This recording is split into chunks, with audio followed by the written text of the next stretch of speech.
বিজ্ঞানী, তুমি তোমার চুম্বক নিয়ে এসেছো তো? হ্যাঁ, এবার 6 নম্বরের নিচে একটা টান টান করে সমান রেখা টানতে হবে, আগা থেকে গোড়া অবধি। তুমি তো সব সকালে বুঝিয়েই দিয়েছো। দাঁড়াও, দাগটা টেনে নি।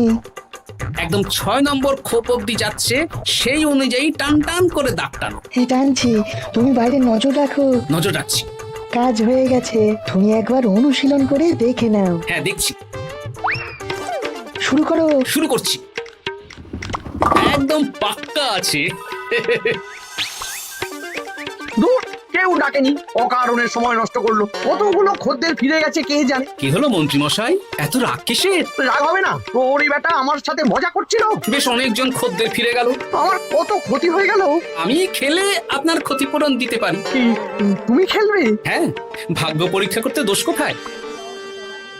ওই তো বেশ কয়েকজন সভাসদেরা আসছেন, সবার সামনেই খেলবো। তাহলে শুরু করি। হ্যাঁ, শুরু করো। এই বল যা, 6 নম্বরে যা। আরে বাস, গোপালের ফেলাফল তো গড়ালো না, সোজা 6 নম্বরে চলে গেল। এই দেখুন, আবার যাবে। বলকে আমি বলবো, বল কথা শুনবে। এই বল যা তো, 6 নম্বরে যা। আবার 6, আবার 6। আবার 6। কি, এটা কি হচ্ছে?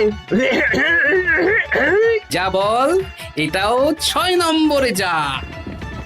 আবার 6, 100 মোহর। হ্যাঁ, এটা কি করে হলো?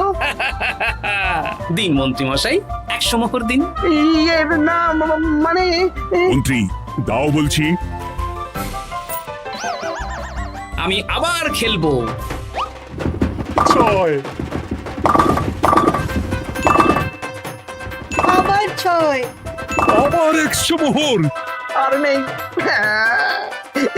এই ঘটা, আর কি করছিসটা কি? ঘটা নেই মন্ত্রীমশাই, আমি আছি। আর আছে আমার চুম্বক। মানে মানে তোমার কারসাজি ধরা পড়ে গেছে মন্ত্রী, গোপাল আমাদের সব বলেছে।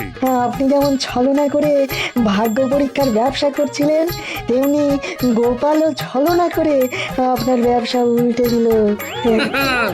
তাহলে শেষমেশ কে জিতলো? হাসির রাজা, জ্ঞানীর রাজা, রসিক রাজা গোপাল ভাঁড়। লোকের ভাগ্য পরীক্ষা করছিলাম, আর আমারই দুর্ভাগ্য নেমে এলো।